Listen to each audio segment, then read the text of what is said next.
September to hear this gentleman Oh, talk. gosh. Well, you know what you're looking forward to. Those of you who are not here in September have a rare treat now from this gentleman. Originally from Cedarburg, living in Madison. There's too much of his biography for me to tell or explain. But he's going to take us back to the Vietnam War, and part of it's going to be about the tunnel rat experience. So it's 7:30 now. He knows he's going to take a little seventh inning stretch. Let us have take 5. Without further ado, Tom, take us back over 50 years and tell us what you experienced. Let's welcome him. Well, thank you. And for those of you who come back for a second time, I am honored, I'll tell you that. I wouldn't be here if you weren't here. Know that for a fact, because I had a sensational time in September. So I'm going to take you back real quickly to basic training with Mr. Dave Dino. Okay, so basic training is all about getting in step with the military.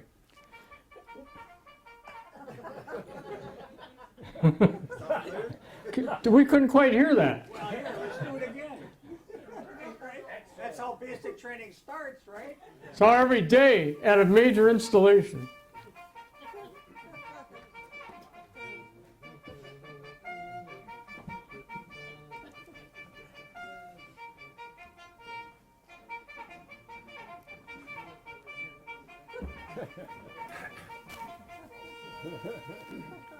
Okay, so now we're ready. We're ready for basic training. First thing you learn is to get in step, right? Left, right, left. You learn cadences. That's the way the military trains you as to what they want you to do and how fast they want you to do it. So it's a cadence that goes something like this. Ain't no use in looking down. Ain't no use in looking down. Ain't no discharge on the ground. Ain't no discharge on the ground. Let's try that again. Ain't no use in looking down. Ain't no use in looking down. Ain't no discharge on the ground. Ain't no discharge on the ground. Ain't no use in looking back. Ain't no use in looking back. Jody got your Cadillac. Jody got your Cadillac. Am I right? Right. And then the military teaches you how to move. Fast, slow, double time. So here we go. We're at it again. We're moving out. We're moving in. So from basic training at Fort Campbell, Kentucky, I go to AIT at Fort Lewis, Washington. You came here on this cold night. Now, it's not that cold in Washington, but it's that snowy where I trained. In Fort Lewis, Washington, we had about 18 inches on the ground. And they moved us through advanced individual training very quickly. They actually cut a week off. And so then they sent people with the last names A to E. My last name's Deits. We got orders for Vietnam, Republic of Vietnam. F to Z got orders for Germany. The Hofbrauhaus, Munich, that kind of thing. So I got orders for Vietnam. I'm holding them in my hand, I'm looking at them and saying, okay, this is the real deal now. Time has come. I got to face up to this. Well, I did, but 4 days late. It took 4 days. And then, all of a sudden, here I got orders. And where am I going?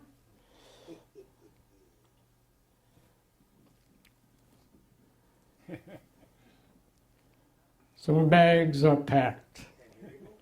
You've all done this if you've been in the military. You've had your bags packed.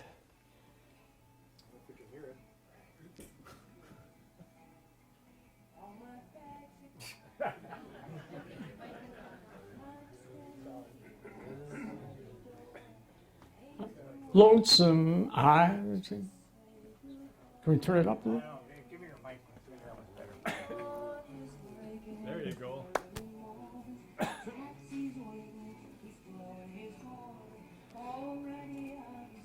Lonesome I could. There you go. Tell me when to play. Excellent. All right. So you've all had that feeling, right? It's not like you're going to tourist. You're not like you're in the Dominican Republic getting out of the cold.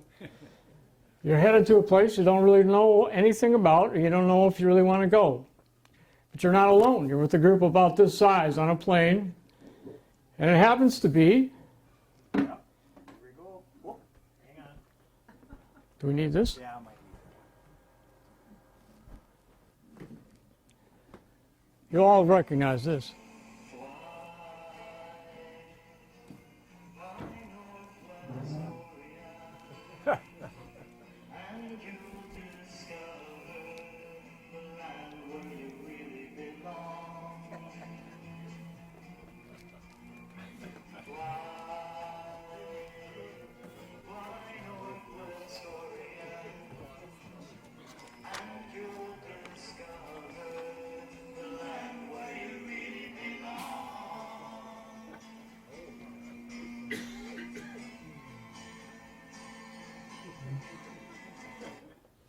Fly the friendly skies, Northwest Orient Airlines. So I'm on that plane, and about 3/4 of the way through, it's a 17-hour flight with one stop.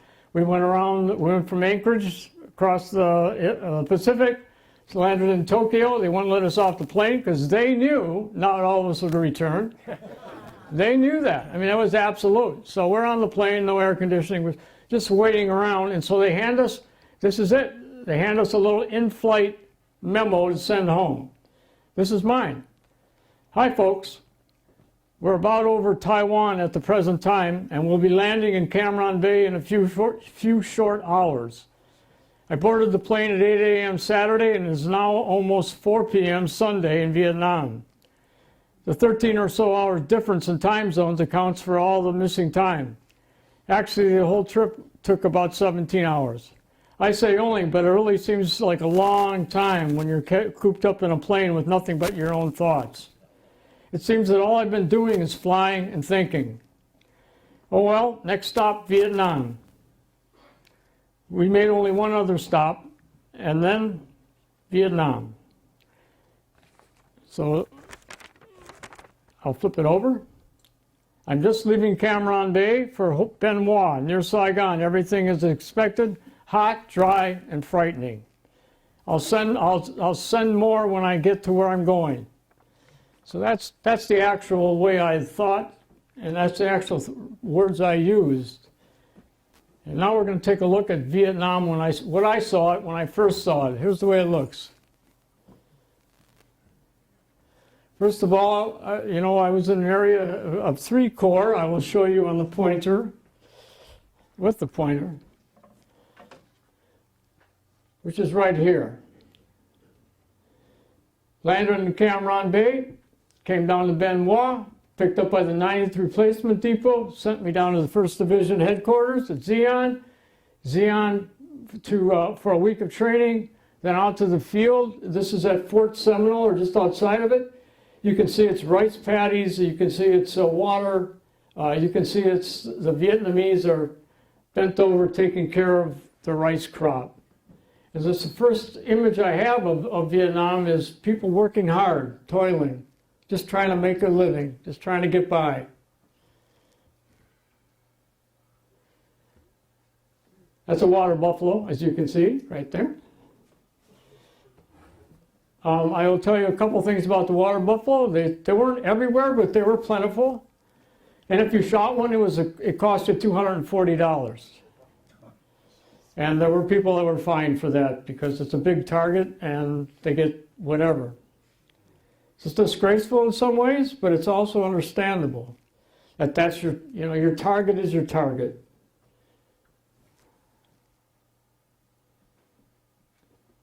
That I would predict no one would guess what that is. That's literally an outhouse. There is a person right here outing. And that's, what the water looked like. Little streams everywhere, little riverlets. We're crossing them daily. Oops, all right.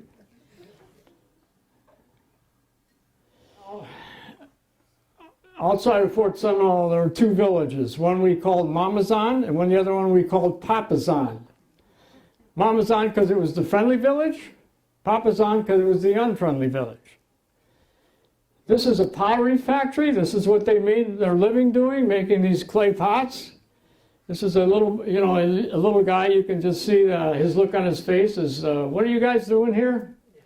What do you expect to happen here?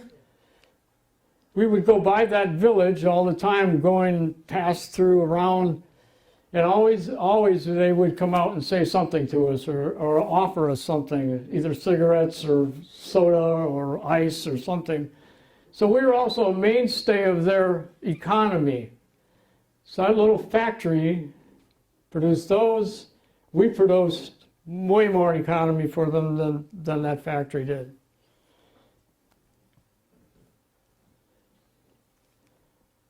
Just take a look. I don't have to say anything. Another look. This is how they lived. Thatched roofs. Little kids.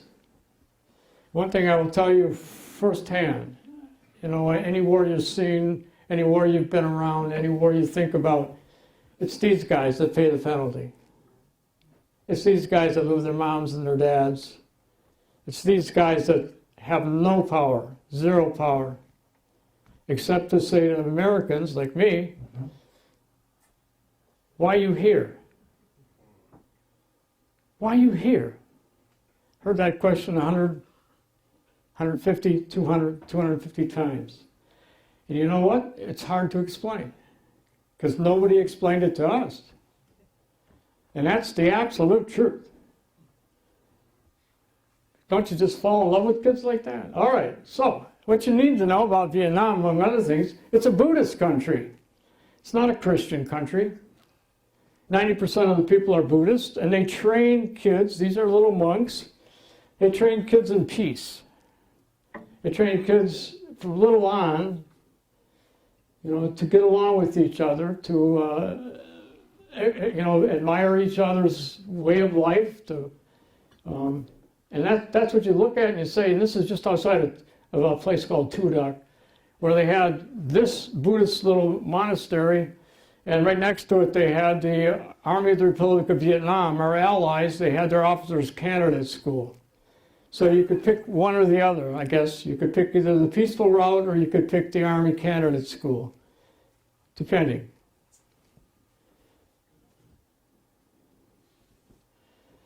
And this is what the kids did when we came around. It's the back of a truck, and on the back of the truck we got stuff. Little girls, little boys, and they want to know what we have. What do we have for them? So in some ways we made them beggars. And it's, you know, it's a hard lesson to learn, that if you have something and they don't, they're going to ask it for it. They're going to try and get it, even if it's your trash. Even if it's your garbage. You know, so that's the experience we all had as looking at Vietnam as a country, not just a war and not just a people, but as an experience of what's the country like? What are these people? What do they want? What do they want from us? They wanted our garbage, unfortunately.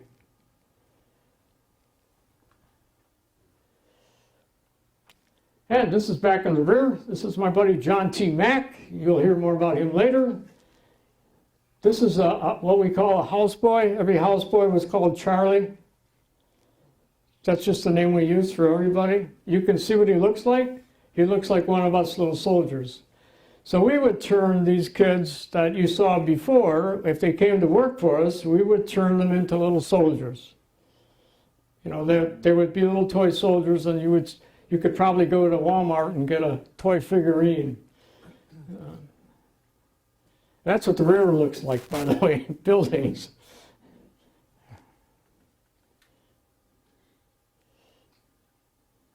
That's a little girl that was off limits. Not most young women in Vietnam were not off limits, but every once in a while there was a few that you protected. Now, you know, for me, this is at the end of my tour when I was back in Xi'an. This is in Xi'an.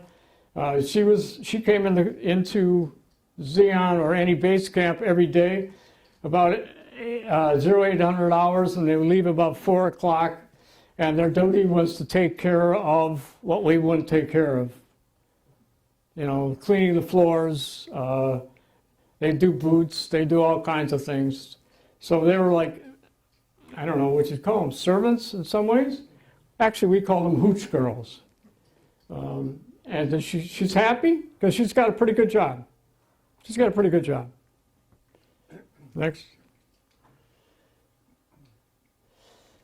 So this is another way, this is Lac K, this is one of our base camps, and this is actually the village. So you pass underneath this structure. We're over here, we're in the Army base camp. We got sandbags living, and this goes into their village, which is off limits, but they're right next to each other. So there's no off limits. There's no off limits. So what we would do on a daily basis if you're in Lac K or in a base camp is you would go back and forth.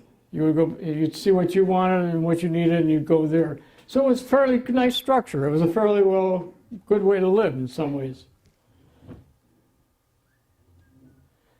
And finally, this is a city. So what it looks like. This is Tudak. They have vehicles, they walk the streets. They have structures.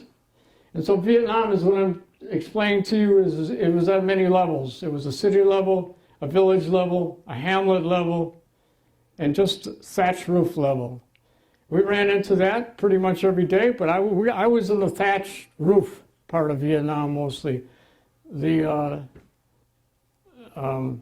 rural areas, farmers, just scraping by, making a living.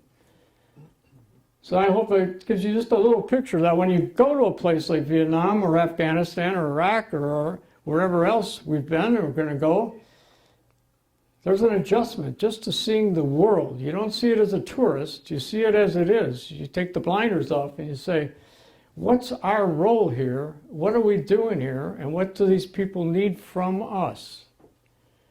So that's the first adjustment.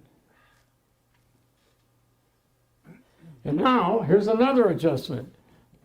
We're going to take a look at what soldiers are like in Vietnam. We looked at Vietnam to start with. Will this soldier please stand up? There he is there. There he is now. Yes, give him a hand.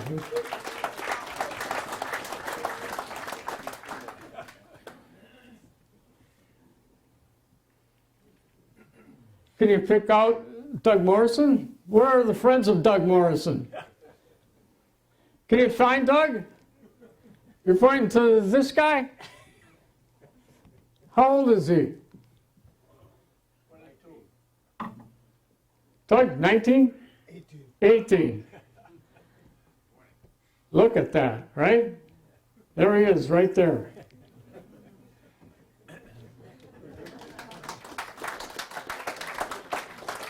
They all look young, don't they? They all look young. Okay.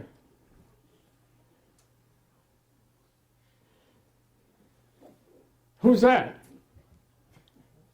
That's Lieutenant Ron Schreiner.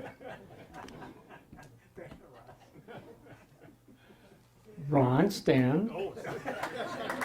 You got to tell an officer everything, don't you? Hey, give me 10. Where is this, Ron? That, I believe, is in Kamau province, way south, Vietnam. Yeah. Okay. So those are our three at the table living examples of what veterans turn into. All right. Base camp. That's a major place. It's an installation, basically.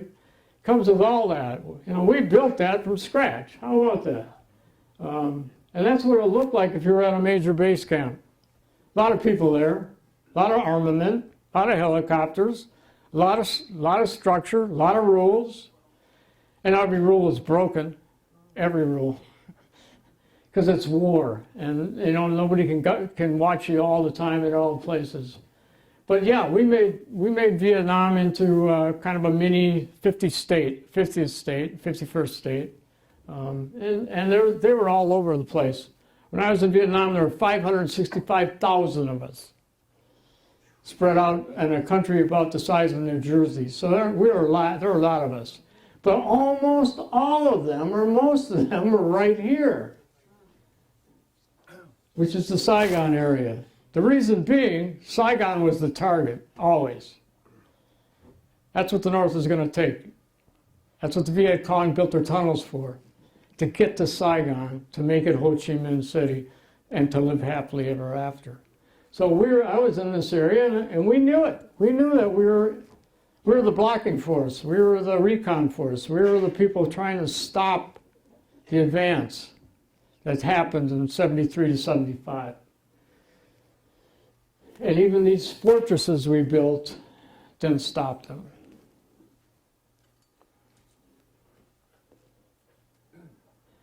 This, by the way, is my first squad. That is Fort Seminole behind me. Does it look like a fort like you saw in any Western? So, I will introduce these gentlemen to you, because they were introduced to me.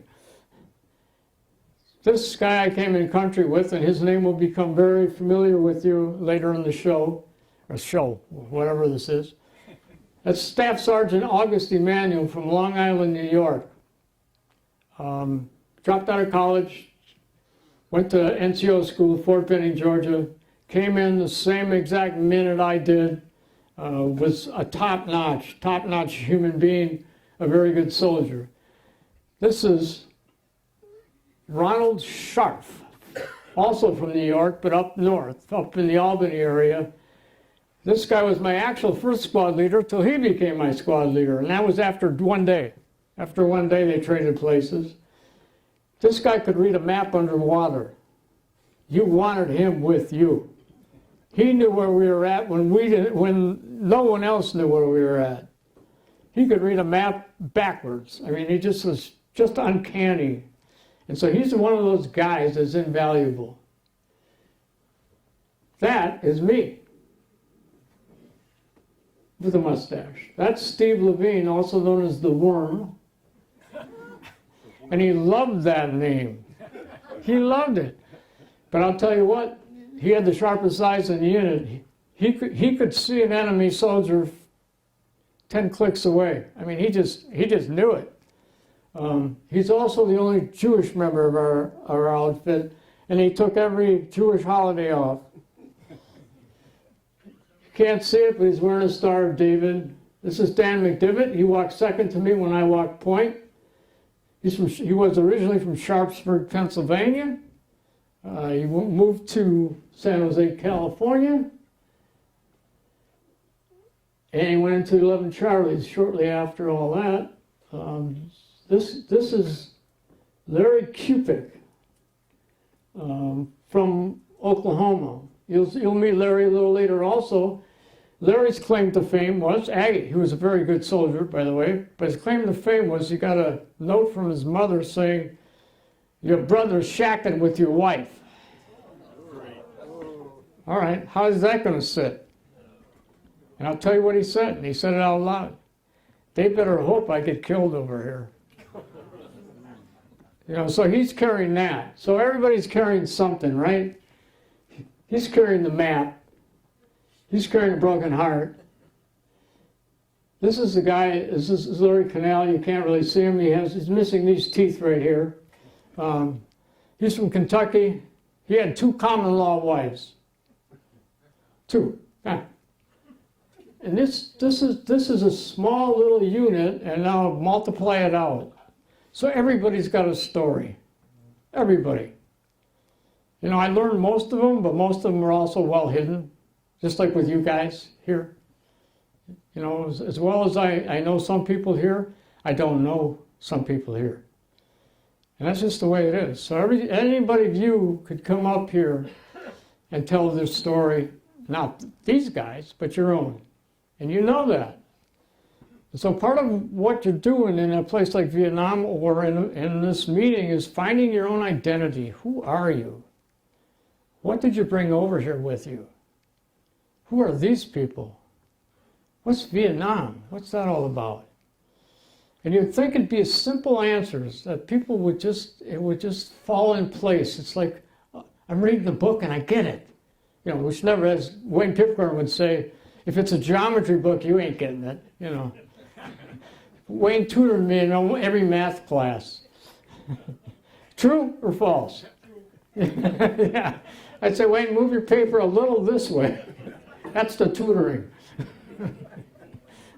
So yeah, you got to know where you're at. You got to know your own identity. You got to know whether you're O negative or O positive. You got to know your blood type. You got to know these guys' blood types.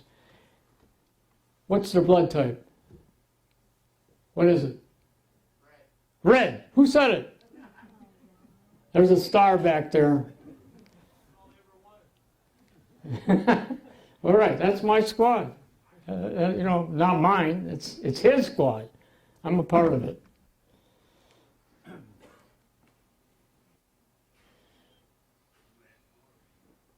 That's the best soldier I ever met, right there. His name is Jose Castellano.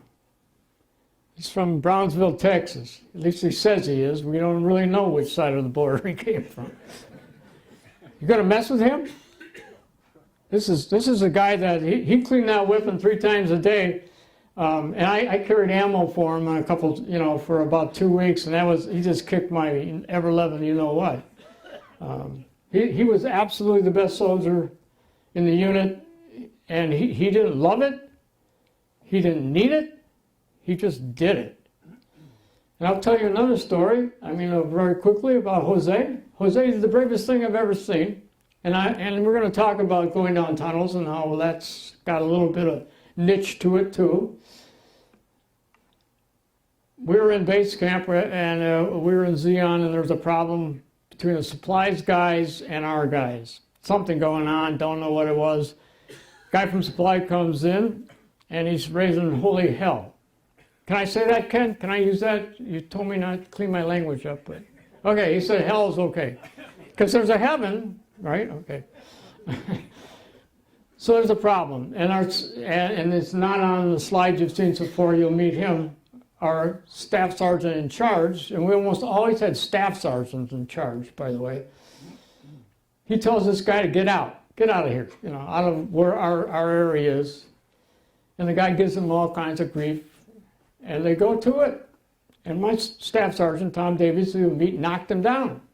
Just hit him. And I didn't see he had a choice.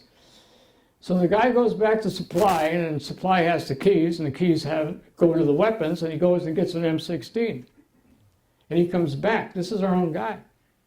He comes back into the unit with that M16, and he points it dead at the sergeant that knocked him down.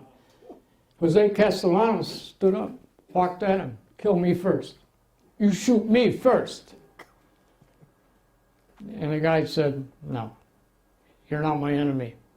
He said, that's my sergeant. He's not your enemy either. That's that guy right there.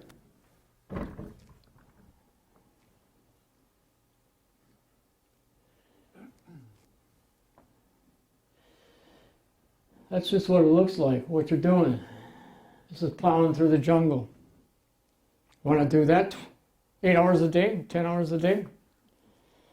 Carl, you awake? Gives me peace. All right. That's just a little bit of, you know, that's what we didn't do it every day like that, but a lot of days. All right. Guess who? You recognize anybody? This is Staff Sergeant Jim Andrews from Chicago, Illinois. Now, how I know him is how I met him before Vietnam, strangely enough. I met him at Fort Lewis, Washington.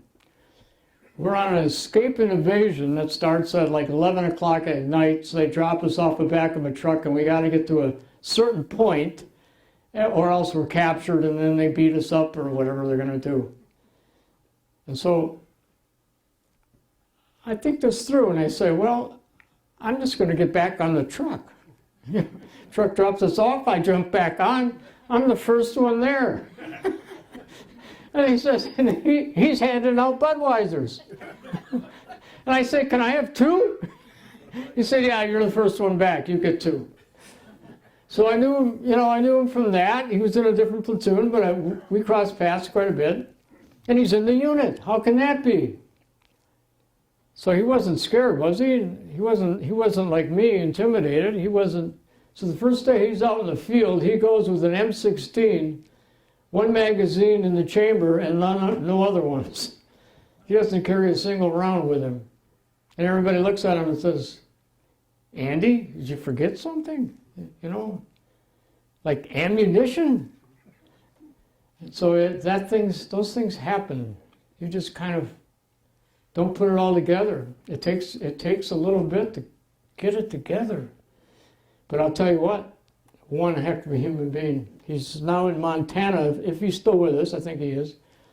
He got out of Chicago and he built log homes in Montana. Had his own little work crew. Turned into a kind of a outdoorish Jeremiah Johnson kind of guy. And a part of that was Vietnam. Part of that was Vietnam soured him on battling for a living. He didn't want to fight. Didn't want to fight the streets of Chicago. Heck of a guy. But what were we doing? We're bathing. That's what we're doing. In this little rivulet, that's my steel pot, and then I'm about to dump that over my head for a shower. All right, let's keep going. Soldiers, somewhere. This is Tom Davies, the guy pulled the gun on and was going to shoot and kill. Tom's from Lake Mills, Wisconsin. Not with us any longer. Died about 10 years ago. Cancer. Left behind wife Wendy, 2 daughters. Went to the funeral. And they were as stunned by his death 10 years ago as if he had been killed in Vietnam. That feeling of, he went through all that, and it's cancer that gets him. Cancer. You can see right there that's a lubricant for the M16. You had to keep them oiled, greased. You had to keep them firing. You want to hang through there? You want to take this walk? There's no place to walk to or from. It's just a jungle. All right, let's go. And guess who you get now? It's a flak jacket. It wouldn't stop anything except mud. It's a mud catcher. Okay, but we had to wear them sometimes. This is a Claymore mine. I carried 2. I'm actually just back from where we're at. This is Fort Seminole, I believe, yeah.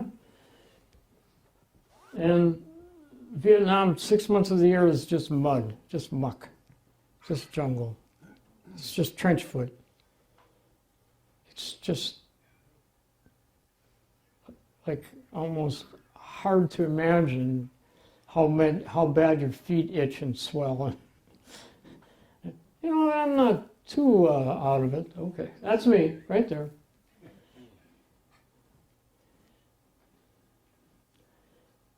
Aha, we're in a village. So eventually we would go to these little villages and we do peace missions. So 4 of us would go on a peace mission with a dentist and a doctor and inoculator and those people that did good things. I can't say enough about some ways the Army treated the Vietnamese very, very well. We tried. We absolutely tried. It's Tom McCarthy, Tommy Mack, 19.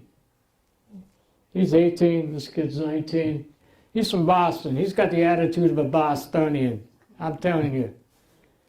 He called me private every day of my time in Vietnam. I could be a specialist, I could be a sergeant. I was a private. Hey, private, get your ass over here.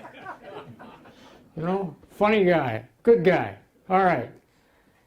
How do I know Tommy so well? Well, the first night I'm in Fort Seminole, they have guards. I got guard duty 0200 to 0300. Well, this is fun. What does that mean? Nobody tells you. Jose, the guy you saw with the machine gun, now you're going to listen to this guy? Yeah, I think so. He's waking me up.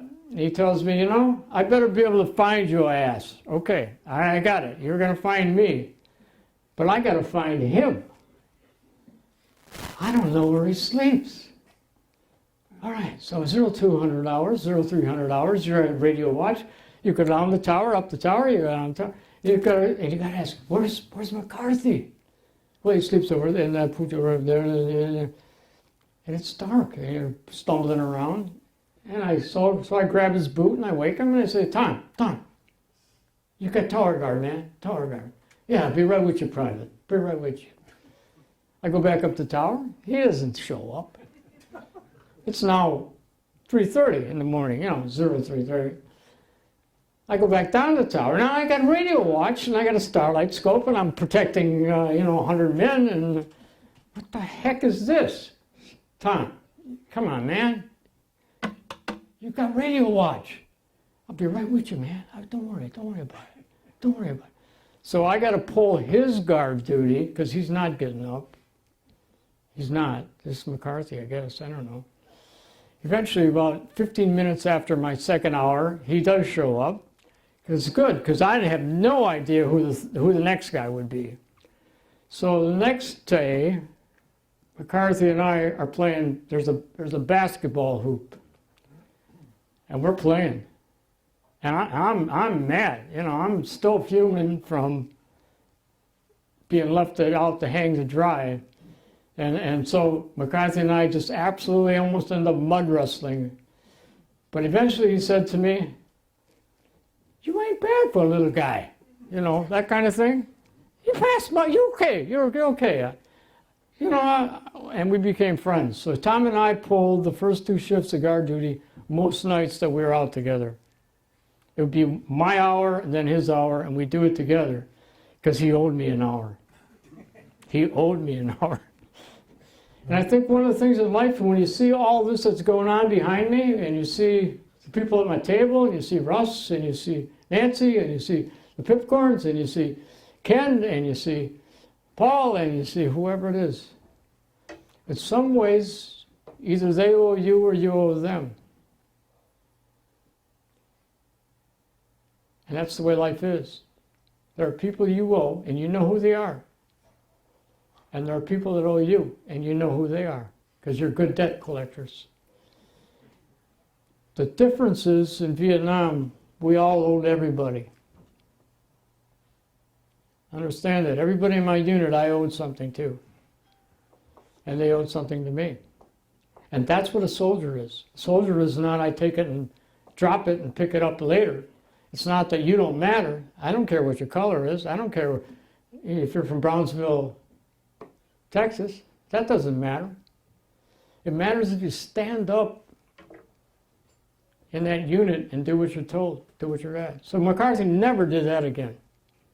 He never left me out to hang. He did, though, one night. And from that point on, he knew he owed me a little bit.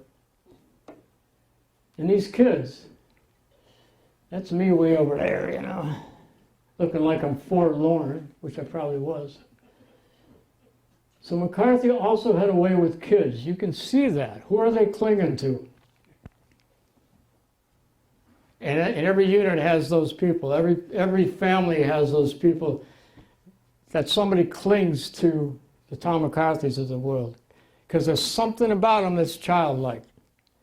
But there's something about them that's soldier-like also. Tom McCarthy, by the way, he came in the country January 7th. So there were 7 guys on January 7th. That's kind of lyrical. And I was there when they left. And he lasted about 3 weeks. He was home on leave from Fort Hood, Texas, crashed his car and died. That guy, right there. Never saw his 21st birthday. So there's tragedy everywhere, not just in war. And there's people to remember all the time. So Tom, I hope I did you proud. I mean, I don't know, but I'm giving you a lot of time because you were very special. All right, this is John Henderson. John Henderson is almost as good a baseball player is Ron and Wayne. After Vietnam, he had a tryout with the Baltimore Orioles. He didn't do really well, but he had that kind of athletic skill. So you see me, you know how tall I am? You got it? Okay. So the guy behind me was about 5'9", 5'10", and he would look over one shoulder, and John would look over both of us. He was the third guy back. And he absolutely saved us a few times because he could see something that we couldn't see. Just athletic, just an absolutely good athletic guy. Also kind of a black power guy. He'd always ask questions like, where are the black guys? You know, that kind of thing. Because if you saw the squad, we were all white. We got no black guys in the squad? What the hell are we doing here? You know. And that's the way it was.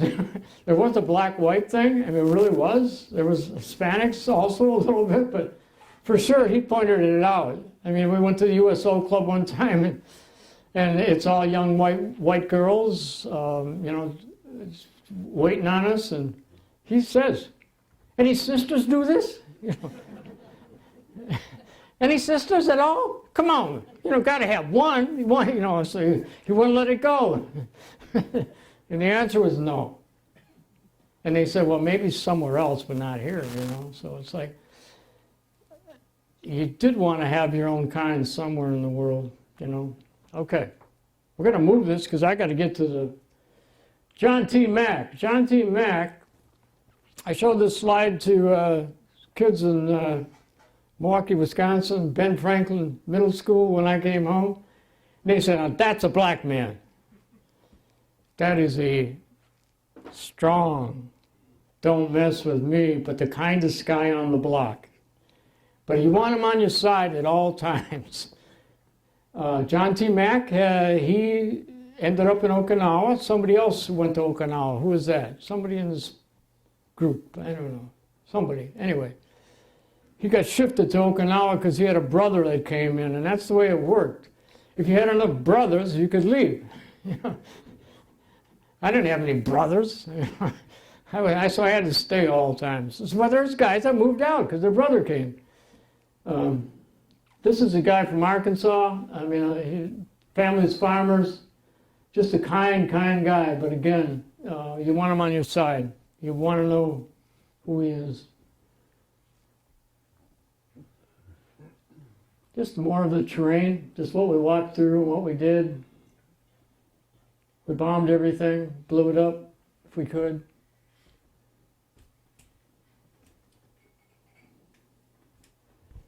I don't know, you probably had this last week, you see the choppers. We did a lot of chopper stuff. You know, we loved it when they took us out, but we did not like it when they dropped us off. Because almost always when they dropped us off, they're dropping us right on top of the enemy somewhere, if they could find the enemy. And so we were always going at the enemy with choppers, but when they came to get us, it was a different world, a different sound.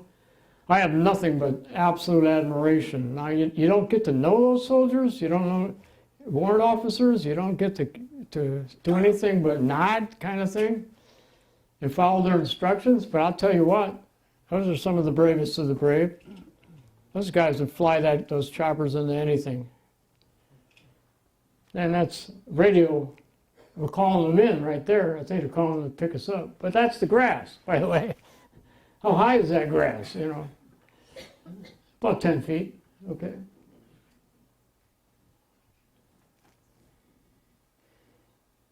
You know, this is just a look inside the chopper, see what's going on. That's probably the crew chief, I'm not sure, but on the ground, they wouldn't stay long. There's the marker for them. And we lost a chopper a day the year I was there in Vietnam. They're $1 million item right there. There's $1 million. Going to be shot down today with the crew on. Cost us $1 million a day to feed the troops. Cost us $10 million for every unit in Vietnam. So eventually this is adding up, right? And what's the value of a human life? What's the value of a single soldier? What's the value of every one of you in the room? What you've all seen and all done. And a lot of these people didn't get to do any of that. At 19, at 18, at 19, at 20, at 21, their life was cut short, ended.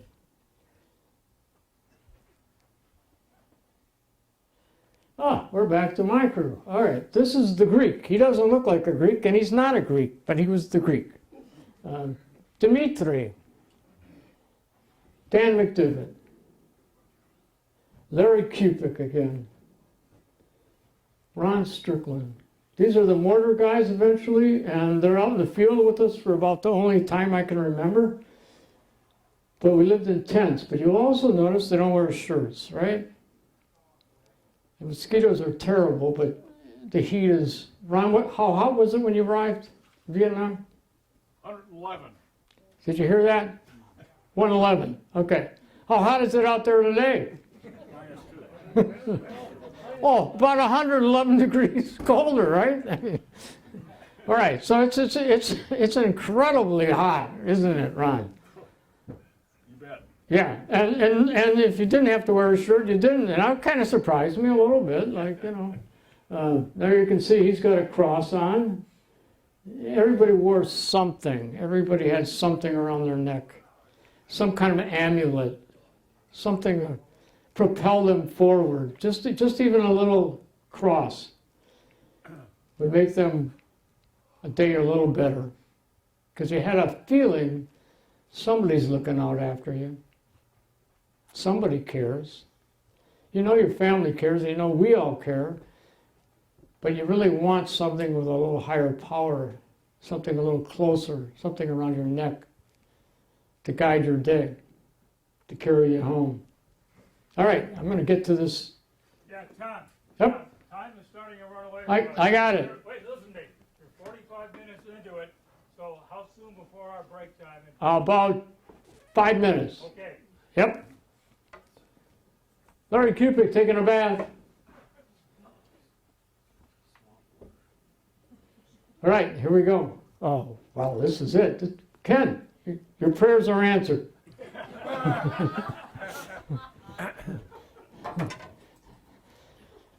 This guy, this very thing comes right out of the Danger Forward magazine, the First Division's magazine. So I didn't write this. I didn't think this.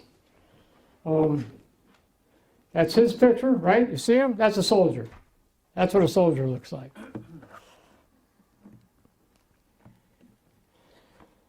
Now, Spec 5 Reichel wrote this about this picture. It's titled, "He Fights to Live." The man is a youngster, a teenager, but a seasoned veteran. He is a man. To believe otherwise is folly. Where there is work to be done, no one is more capable. If the chore is mundane, he will do it, but perhaps without blinding speed. He and his kind have gone beyond hell and have faced the challenge with courage and conviction. Let his manliness not belie his gentle nature. His conscience bemoans the creation of death and the labors and tactics that bring about such lifelessness. Though oncoming hordes will not incapacitate him, his heart will cry out at the sight of a child's death. His body is not covered in worldly fashion, but with the rags and the grime of war. He uses his sleeve or a towel around his neck to remove the sweat and stain of combat. A change of clothes may or may not come by week's end or at a new week's beginning. He warms his food, if at all, from the heat of a stick like explosive. His food is tolerable but tiresome. Water purified, never cold, hydrates his body, but not his soul. And don't speak of loneliness to him. He knows that feeling too well. He labors without love to shield him as death encircles him, but knows he's not the only soldier at the mercy of the war that shows no mercy. So don't speak to him of race. As someone said back there, all blood is red, and all soldiers are brothers, and all life is precious.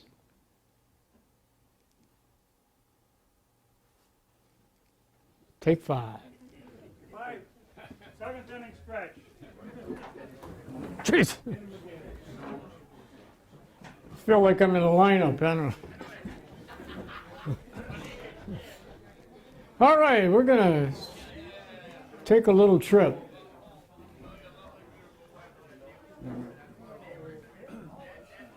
So once again, you get to see me. This is on R&R in Taipei. This is August 1969. I'm on a sampan going down whatever the river is. I think it's the Raccoon River of all things, but they say it in Chinese or Taiwanese. And so what happens, what you can't see is 10 minutes after this, the guy I'm on the boat with 2 other guys, and there's a guy obviously on the tiller, and one of the guys jumps off the back of the boat and hits his head on rocks. And he comes floating up, blood gushing. So even on R&R there's danger, is what I'm saying. If you're a soldier and you don't know your beer limit. So I have to go from here, from this R&R, this experience, to here. This is a tunnel. How do I get there in 10 days? How does that transition happen? Because I will tell you, if you've been on, who's been on a vacation ever in their lives? Raise your hand. Okay. Do you really readjust the moment you get back? Do you feel like, okay, that was nothing and it's over? Or do you go through the pictures time after time and say, well, that was great, and how about this one, honey? And and you sort them through, and okay, so some things are more memorable, and being a civilian for a week, when you've been in Vietnam for like 6 months, takes a while to adjust. Okay. So we're back in the combat mode. We're in a place called Fort Mortain, which is just outside of Cu Chi. I don't know where my prodder is. And Cu Chi's right here. Saigon River's right there. In between us, there's 150 miles or so of tunnels behind where I'm at, where we're at. We're walking through dense jungle like you saw, headed to the Hobo Woods, and we're going to set up 3 days worth of ambushes and sweeps and whatever. And we take a break. I walked point that day. I'm back at it, kind of reluctantly, but okay, I got it. We just take a break after, it's actually after lunch, so it's about 2 o'clock, and we're getting a water break, and we're getting our bearings, and we're going to figure out how we're going to cover some clear ground. How are we going to do this? What's the best way? And one of the guys, newer guys, comes up and says to me, and because I'm kind of standing around looking, trying to figure this, what we're going to do next, he said, there's smoke coming out of that hole in the ground right there. And I look, by God, he's right. There's something coming out of this hole in the ground. I said, okay, so what do you do in the military? You call the next hired person, right? Okay, so I call in Sergeant Emanuel, and Sergeant Emanuel's, yeah, that's absolutely, and it smells a little like ham or something, some food source. All right, now we know we got something going on, and so the sergeant has to call his higher up, and then we got to get the CO on the line. He's not with us, and then we got to go, and so it goes all the way. In this particular case, goes all the way to the brigade. Brigades decides what we're going to do with the smoke coming up from the ground. That might sound preposterous, but that's because, and I'm not one of those guys. That's because the actual tunnel rats are attached to brigade. And that indicates, what we just found indicates there's a tunnel underneath us. Something going on right underneath us. It's like we're up there and this is right beneath us. Let's try not to knock that over. So the next thing that happens is we're suspecting they're gonna call in the tunnel rats. 8-man teams. There's either some at Cucci, which is about 10 miles away, and there's some in Lake Hay, which is about 7 or 8 miles the other direction. They're very close together, and they have tunnel rat teams because there's tunnels everywhere. We wait about a half an hour, maybe 40 minutes, and we've cleared most people back because we kind of know this, that the VC wait for us to congregate like, tourists and take a look, and then they pop out and blow our heads off. We kind of know that. We don't know it for a fact, but we know it well enough to know that this is a dangerous spot to be in. We also do this, which I thought was pretty brilliant. We covered the exhaust hole, and turned out there were 2 of them, just to see if the smoke would come out or the odor would come out anywhere else, and it did. Came out 2 places that were covered in foliage, greenery, but they were pretty big. They were what you'd call a tunnel. Those are intake valves or exhaust valves like you have on your house. Those are. Okay, so now we know this. We know there are 2 either entrances or exits. My suspicion is they're exits, that they come up from there.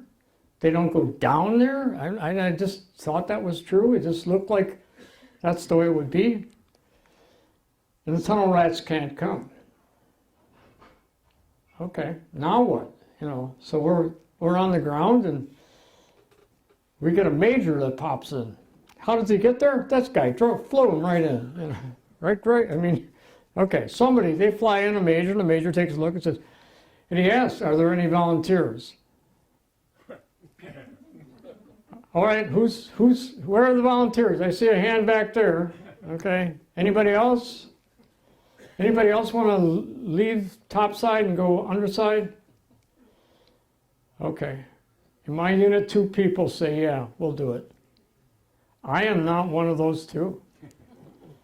And one of the guys comes up to me and he says to me, talk them out of it. This is nuts. They're going to get killed. Who is it? Sergeant August Emanuel, the guy I came in country with, and Ron Saylor. They've become Batman and Robin, and you can't tell which ones. They switch roles all the time. They're always doing goofy stuff or little bit more risky than the rest of us would do. And here's what I know. I know Augie Emanuel's married. I know he's got a daughter or a child on the way. We don't know what sex at that point. And I know the third part of this, which you are the only people on this planet that know this. Augie doesn't know this. I have not told anyone this. Augie's wife writes me. She camouflages the name in the left-hand corner because she doesn't want Augie to see that she's writing to somebody in the unit to keep an eye on him. She kind of puts it on me that, he thinks you're one of the saner guys, one of the more steady guys, one of the more practical guys, one of the guys that has got the right pace, got the right identity for this at this point in time, that somehow I will keep him out of trouble. When it's supposed to be the reverse, right? He's supposed to keep me out of trouble. But his wife says, please, do your best to keep him alive.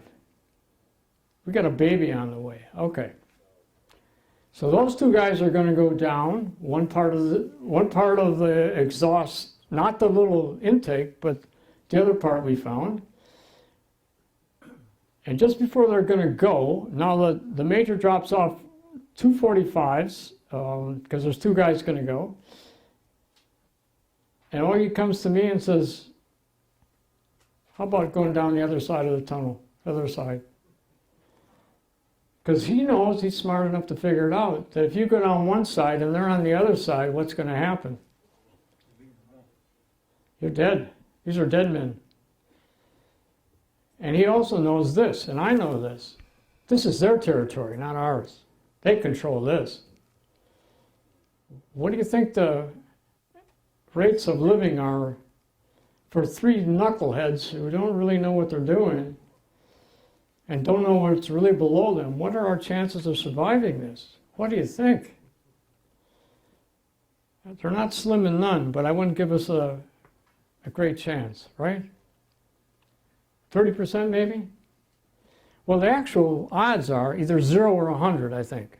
I think it's that way. I think either we're going to die down here or we're going to live and come back out. And you don't know. So is this the riskiest thing I ever did? No, getting married was. Because that's lasted 50 years. And that's a lot of tunnels in that story. Anyway, I mean that in kind of jest, but at the moment in time, this is all or nothing. I either go or I don't go. And he gives me an out. He only asks me. He doesn't say to the rest of the group, hey, you know, he doesn't put me on the spot. But I'm already on the spot. Because the military said, we want you to go. And he's already said he's going to go. So how do I say, no, I won't go? How do I do that? To me, and I say it to you now, I didn't have a real choice. So now I got to buck up. I got to get it together. I got to say to myself, my fears cannot rule this moment in time. Well, you can say that, right? How do you do that? When you're looking at a hole right there,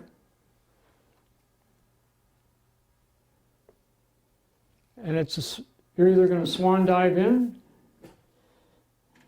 or you're going to, excuse me, Ken, chicken shit out. That's you. You know, and read me right. I'm not saying this is a valorous thing. I'm not saying this is. I'm saying this is in between. This is a push-pull. This is a. All right, and then sailor takes his shirt off. He's going to go first. Needs to talk them into that. Augie doesn't go first. And I get the signal. They're going. And then I'm going. And I will tell you, the first 5 feet of that tunnel were the scariest I've ever been in my life. Because I have no concept I'm coming out of here. It's just pure, unadulterated fear. I'm on my belly. Got my hands. So can we do this for a second? Can we turn the lights off? Because it's fairly easy to think, well, okay. All right. So this is probably 50 times brighter than in a tunnel. You can barely see this. Barely. And you're on your belly, and you're crawling. And you're going your body length. And it turns. And what do you think's around the corner? What's your imagination? You're thinking there's a VC or another human being. There's not. What there is a slight little ditch, just along the outside hand here. My hand finds it, and I say, what are they doing? What's this about? Well, I figured it out eventually. It's so if you throw a grenade down, it lands in there in that little hole, and it blows, and it doesn't come down the passageway. So, got to keep going. It's probably 7 or 8 body lengths, and they're in already, because they had a shorter route than I did. And we're in what I would call a cooking shack. 6, 8 feet underground. You know, you can almost hear people above you, but you can't quite. But you know it's the cooking shack. Why? Because that's where they're ventilating out the charcoal. They cook with charcoal, they cook with wood. And so that's the ventilation that they've used. Because otherwise, if you cook in a tunnel, you know, you're going to suffocate. It's just not going to work. So we're in a cooking shack. Now what? Now what do we do? Okay, do we go back out? The answer is no. We keep going. So we cross, it's hard to put this in perspective. So we've come in, I've come in on this side, they've come in on that side, and there's a tunnel. It's like trying to get under this table almost. So you're creeping through, and it's Sailor is going to go, you know, he's going to go first, Augie's going to go second, and I'm going to go third. I'm actually doing security for these guys. That's why I'm there. And now we're in the actual tunnel. Tunnel is about maybe 6 feet high. It's layered with mud. It's self-standing. And they call it Black Death. Because it's dark. The only way to see is to turn on a light. So what happens if you turn on a light in the tunnel? Say it again. You're the target. You have just lit up the sky for them. You've just told them everything you want to know, just exactly where you're at. And you're in a row. There's 3 of you. Now we're separated so that, and you know this, and I know this, if they kill one of us, they've killed all 3 of us. How are we going to get back out? Are we going to leave one of us behind? I mean, am I going to turn and go? No. So you know, it's if they're there, we're dead. We know it at this point because we're deeper into the tunnel. And the tunnels, as I understand them, and I know, it's pretty intense, by the way. And he's holding the light, and that is an army light, by the way. So you become, and the actual tunnel rats are really emboldened. They didn't care. I mean, apparently they didn't care. The 3 of us cared. We wanted to live. I knew that. I got that sense. But we got a tunnel to go down. And we keep going, and we keep going. And it seems like we're going for miles, but it's not. It's just a few feet, and a few more feet. And there's a room off to the right. There's an entrance off to the right. And what's that? Oh, sailor, of course, is going in. Augie's going in behind him, and I'm going to kind of guard the passageway so nobody comes behind us. Or there's 2 ways to come after us now. One we just left, and one in front of us. And everything I hear sounds like a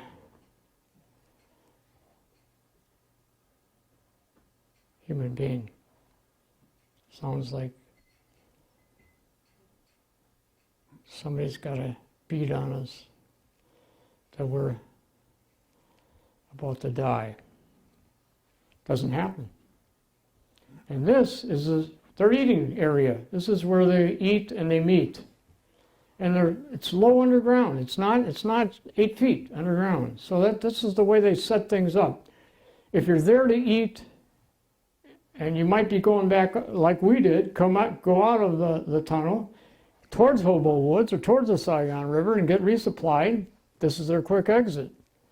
And there's also what they call a spider hole, which means they could pop up and shoot at us at any time. 1 guy, 2 guys, and they look to see where the coast is clear. So this is all about ambush. This is all about killing people on above the ground. And maybe we're getting a pass because they've left this area. There's been food in the kitchen, by the way, rice. There's a little stove there. I mean, so we know they're there. They know and we know they know we're here. So we keep going down the tunnel. And the tunnel's probably here to the back of that room. And it seems like we could actually get lost. We might not find our way out of here. Seems that way to me, anyway. Because the next thing we do is we turn to the left, and there's an entrance to a drop, probably about a 5-6 to a floor. And it's like you're started at the attic, went to the 2nd floor, and the basement is really the assembly room for a large group of people. So they could probably put 30 people in that room. And when I jumped down, now the 3 of us is there, and I'm thinking, now, how is this going to be good? We got to go back up that way, and we were not protecting it. So anyway, when I jumped down, I landed on something with my left foot. What the heck is that? What did I just do? And you think maybe I just stepped on a booby trap in the ground. That if I leave the pressure off of it, it's going to explode. But what can I do? I got to move, right? Well, I said a little prayer. Dear God, if this is my time, let it be. But don't take those guys. Lifted my foot, looked down, stepped down. It was a marble. A marble. Yeah, it was okay that it was a marble, but I thought to myself, my God, they have kids in here playing. Must be, and this must be their whole life down here. They must live here. We're in their, honeymoon suite or whatever you want to call it. We're in the lair. Okay, now we got to pack this up. So I'm going to go now, real quickly. I'm going to pack you up for you because I want you to get home safely, and I got to go home. So we go back up, and nothing happens, and we're fine, and we're on aboard, and Major comes back down, and he comes back down with 60 1-pound blocks of C4. We're going to blow it up. That was their whole plan. That's why they sent us down there. They didn't send us down there just to, and why? Why were they? Why was this so damn important? Why was this in the cards? And I would say this: it's because brigade, battalion, company want to have something to report. They want to have a big explosion. They want somebody to pay attention that they're doing the right thing. But they got 3 rookies. They got, so okay, all right. And I'm saying, no, this is nuts, But he and I, now I also figure him out. If he knew this was about to happen, I'm the guy he wants stringing the C4 with blasting caps. He doesn't want sailor. Because that's what we did at night. He and I put out the claymores. He knew I had steady hands. He knew I'd be careful. He knew I'd do the job right. I didn't know that's why he picked me or wanted me. I thought, size matters in this case, and I got the right size for a tunnel. All right. So how are we going to do this? We got actually 3 levels that we're going to operate on. The kitchen, I don't think we have to worry about blowing up. It's just the kitchen. So we got to move. And here we are. Okay, this is, and I understand, we have no idea this is the way it would be. So let me take you with the pointer quickly, and then I'm going to, I came in here, they came in here, the exhaust was over here. We covered them. We saw the smoke come out there and there.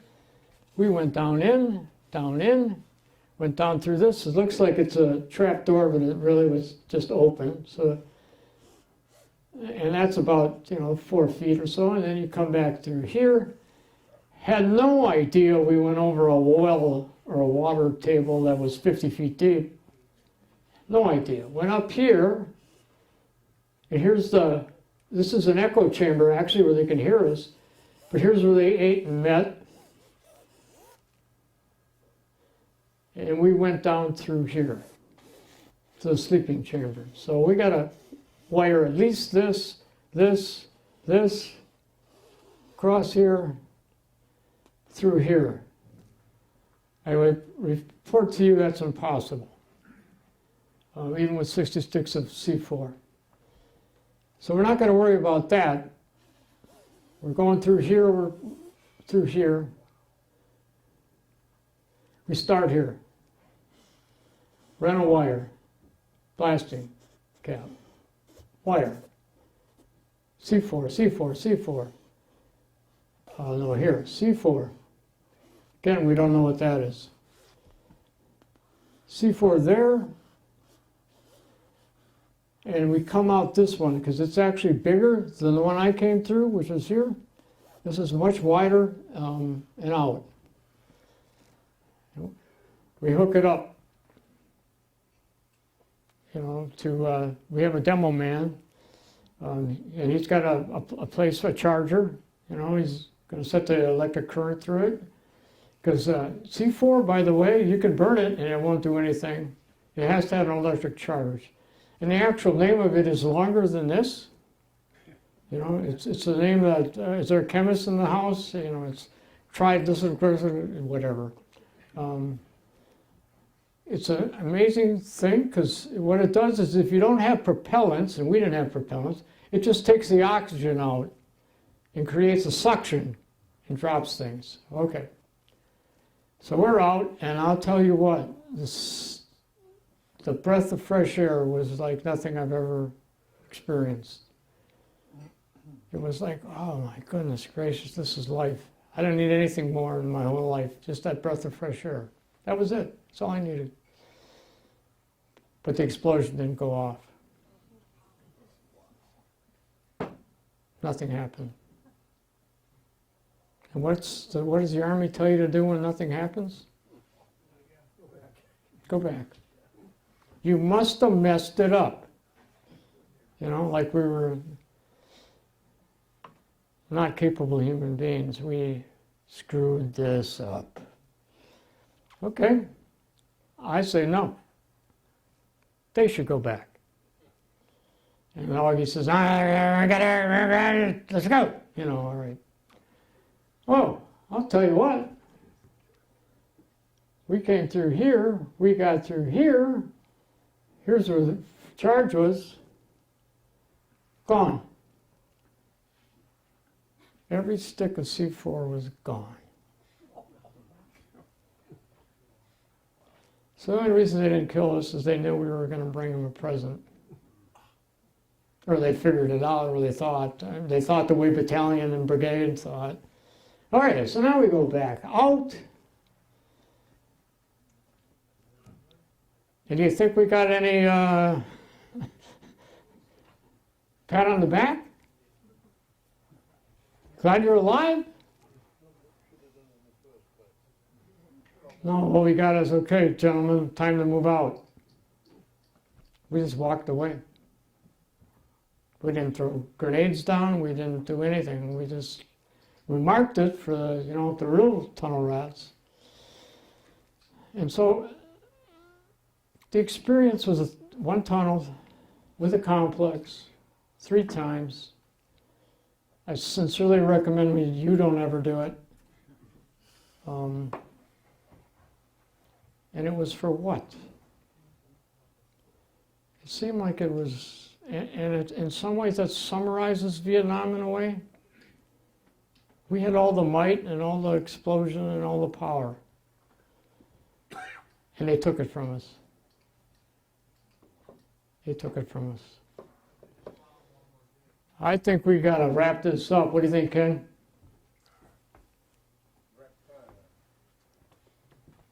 Tell everybody what this is. Those of you, tell them, here, give me this. Those of you who didn't go through the chart line or look at it correctly, this is in the famous book, Tunnels of True Chi. And what you can see here is a big old rodent, and he's well armed. And what's that say on there, Tom? Tunnel rat. All right, so Not worth a rat's ass. yeah, not worth a rat's ass. That's right. I couldn't see that part. So they had their own little world, you know, both at Cu Chi, they were part of the engineering because they had to blow things up, among other things. 8-man teams, some guys went down all by themselves, but they firmly had the hardest, bravest job in Vietnam. And I'm not including myself in that. I'm not a tunnel rat. I'm a guy that never wants to go down a tunnel ever again. Time's getting away from us. Questions, anybody? If you've got a question, we have to make them quick and right to the point. I'll get right to the point. It's been 100 days since the war in Gaza. and they've got tunnels. I just found out today from, Hey, all the way, hey, up to you. I just found out today that these tunnels in Gaza were designed by the Russians. They came in from Novosibirsk in Siberia. This stuff was planned. Who built these tunnels in Vietnam? They don't just appear out of nowhere. How'd you get the manpower to dig these? Who designed them? Oh, it's a great question. They started building them when the French were there, French Indochina in 1954 or beyond, and they did it by hand labor. They did it one little piece at a time, and it wasn't a lot of people that did it, but they used kids and they used everything they had. I mean, the NVA was a worthy, tough opponent, but in my book, because Saigon was the plan, that's where we're going to go. I think the Viet Cong beat us. I think the people of the land beat us, not necessarily the military. Questions? Anybody here? John, explain what happened late in the war. How did they finally remedy these tunnels? It was carpet bombed, right? Where they brought in just to flatten the whole area? Yeah. So what happens is they're bombing the north until 1969, and B-52s came through and bombed that area, but there's 150 miles worth of it. So once they stopped bombing, and this is Nixon, he stopped bombing the north, they took over and started bombing the tunnels. And the carpet bomb and the large bombs. And one of the things I think is important to realize, these were self-standing tunnels. They weren't reinforced for the most part. So the bombs, when they went down 5-6 feet, they collapsed it down. So they weren't very effective after 1970, the tunnel complexes. Other questions? How did you earn the Purple Heart? Actually, I have one and one more. So as the last time I was here, I told people how the guy in front of me tripped a booby trap. And I was lucky to make it through that because I was slow getting up, and it was right after lunch. And so this guy is about where Ken's at. He's turned the other way, of course, and I'm about over here, and he trips the booby trap, and the blast comes this way. But about 20 pieces of shrapnel caught me chest high, one right above the right eye. One of the worst things is I bit my tongue. It's really hard to do that, but when you have 1 second or 2 seconds and somebody yells, "Booby!" I went backwards, as fast. And then towards the end of the war, I wish I had more time, I don't. They came around, hit me right here, through the calf. The boot did a lot of protection, so I got hit twice, they wrote me up for 2 Purple Hearts. You actually get one and you get a oak leaf. Tom, you have to get back. We all have to do as well. I'm going to say a few things, and then your final closing thoughts, as I ask every speaker here, get those together. You got a room full of people, your closing thoughts that you want to share with us. So everybody, be careful going home. Don't hit a deer. I hit a deer last week. They're out there. Taps. A lot of snow banks and things. Be double careful. And come back here February 19th. So we just want to thank you all for your enthusiasm, Taps. the Play the encouragement you horn. give us to put these programs together. So come back in February and bring a friend with you. So Tom, you've got a room full of people. What are your closing thoughts you'd like to share with us? Russ, you. All right, so here's what I think. And this is my last thought for the night anyway. I'm going to turn this over to Russ because we started with reveille. How do you end the day? Retreat. Not that we're retreating, because this has dual messages, right? So people that died, people that live, we have to retreat.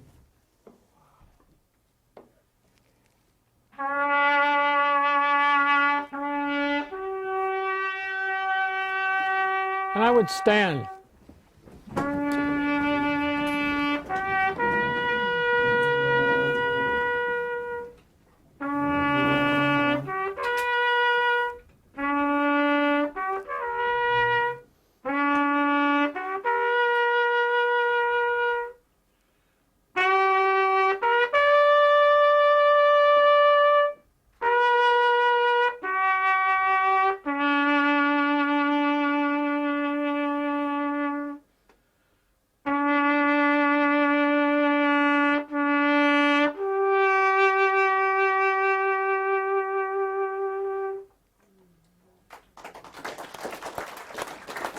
We don't rush.